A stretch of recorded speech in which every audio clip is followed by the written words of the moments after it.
আসসালামু আলাইকুম, কেমন আছেন সবাই? আশা করছি আল্লাহর রহমতে যে যেখান থেকে আমার ভিডিওটি দেখছেন সকলেই সুস্থ আছেন এবং ভালো আছেন। আলহামদুলিল্লাহ, আমরাও বেশ ভালো আছি। চলে আসলাম নতুন আরও একটি ব্লগ ভিডিও নিয়ে। আজকের ভিডিওতে আমি শেয়ার করব আমাদের ছোট্ট সংসারে কিভাবে আমরা মাছ কিনে সেটাকে সংরক্ষণ করি, মাস জুড়ে আমরা খাই এবং কি কি কিনলাম সেগুলো আর কি আপনাদের সাথে শেয়ার করব। এটি হচ্ছে গতকালকের ভিডিও। গতকালকে শুক্রবারে আমরা বাজারে গেছিলাম, তো সেখান থেকে আর কি বেশ কিছু মাছ কিনে নিয়ে এসেছি। তো এখানে ইলিশ মাছ আর চিংড়ি মাছ আর ছোট ছোট মাছ কিনে নিয়ে এসেছি। এখানে আসলে পাঁচমিশালি মাছ আসে সব কিছুই, এখানে বাইন, পাবদা, তারপরে আইড় মাছ, মানে অনেক কিছুই আছে আর কি, যেগুলোর নাম আসলে আমি তেমনভাবে জানি না। তবে যাই হোক, এই তো দেখুন আমি মাছগুলো বের করছি। আর যেহেতু আমরা সকাল সকালে গেছিলাম বাজারে, তো একদম ফ্রেশ মাছটাই আর কি কেনার চেষ্টা করেছি এবং ফ্রেশ মাছটাই পাওয়া গেছে। তারপরেও বাজারে যেটা হয়, মানে আপনি যতই দেখে শুনে কিনেন, তারা কিন্তু চেষ্টা করবে একটু খারাপ, মানে থাকবেই, তারা চেষ্টা করে আর কি দেওয়ার জন্য।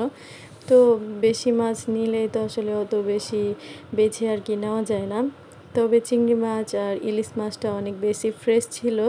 আর এখানে যেহেতু পাঁচমিশালি মাছ ছিল, তো এর মধ্যে কিছু মাছ একটু নরম ছিল। তারপরেও এগুলো যেহেতু বরফ দেওয়া না, একদম সকাল সকাল গিয়ে আর কি নিয়ে এসেছি বাজার থেকে, তো তাই এগুলো আর কি একটু নরম ছিল। তারপরেও কিন্তু যেহেতু এগুলো নদীর মাছ, একদম ফ্রেশ ছিল। তো দেখুন আমি এখানে চিংড়ি মাছগুলোকে ঢেলে নিচ্ছি।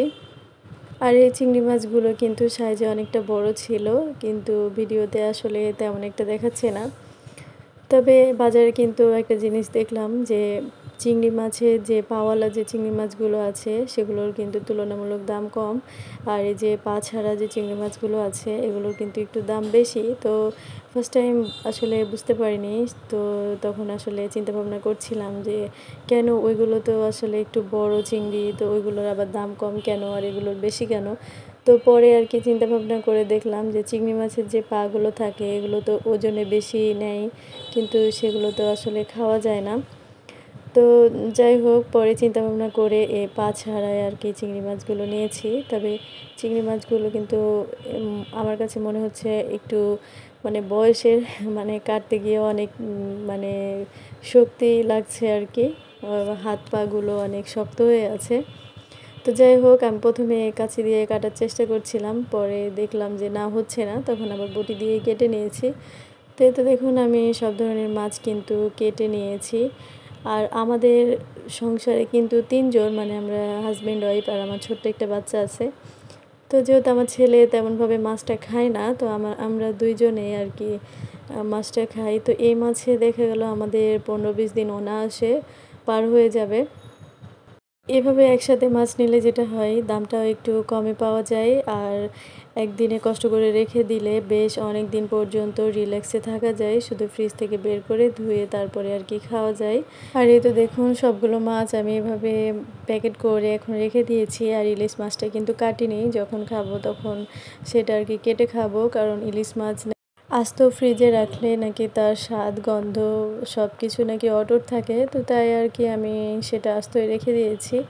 আর যেহেতু অনেকগুলো মাছ পরিষ্কার করলাম, তো তাই আর সকালের নাস্তাটা করা হয়নি।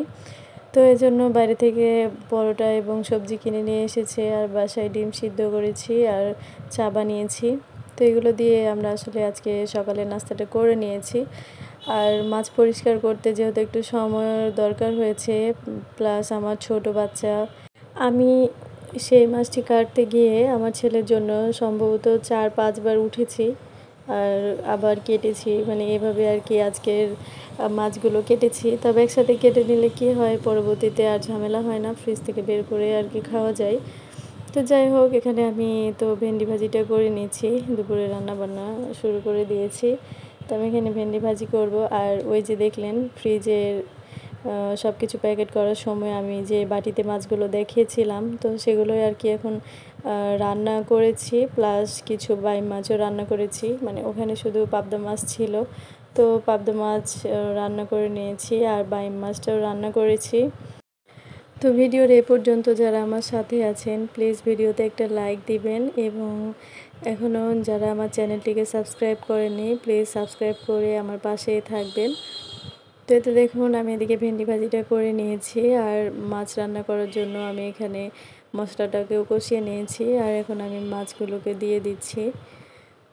তো আজকে শুধু আমরা মাছের বাজার করেছিলাম আর গত শুক্রবারে কিন্তু গরুর মাংস এবং মুরগির মাংস কেনা হয়েছিল, তো সেটা এখনও ফ্রিজে আছে। তো সেগুলো শেষ হলে আবার কিনবো, কারণ মাছের বাজারটা আমাদের একটু দূরে থেকে নিয়ে আসতে হয় এবং মাংসটা আমরা এখানেই পেয়ে যাই খুব সহজেই। তো যাই হোক, এই তো দেখুন আমি মাছ এবং ভেন্ডি ভাজিটাও করে নিয়েছি, এগুলো দিয়ে আমরা দুপুরের খাবারটা খেয়ে নিয়েছি। আর বিকালে তো দেখুন হোমমেড পিৎজা বানিয়েছিলাম আর পিৎজাটা কিন্তু খেতে ভীষণই মজা হয়েছিল। এর আগেও আমি চুলাতে পিৎজা বানিয়েছি, কিন্তু বেশিরভাগ ব্রেড এবং সুজি দিয়ে আর কি পিৎজাটা বানিয়েছি, কিন্তু আজকে আটার ডো করে মানে আটার ডো মেখে তারপরে পিৎজাটা বানিয়েছি। তো বেশ অনেক মজা হয়েছে কিন্তু, আর বাড়ির খাবার সবই কিন্তু স্বাস্থ্যকর এবং যাই হোক নিজে বানালে সেটার টেস্টটাও অন্যরকম লাগে খেতে। তো ভীষণই মজা হয়েছিল খেতে, আর আপনারা তো দেখে বুঝতে পারছেন এটা কতটা ফুলেছে এবং কতটা লোভনীয় হয়েছে। মাশাআল্লাহ। আজকের ভিডিওটি এ পর্যন্তই। সবাই ভালো থাকবেন, সুস্থ থাকবেন। আল্লাহ হাফেজ।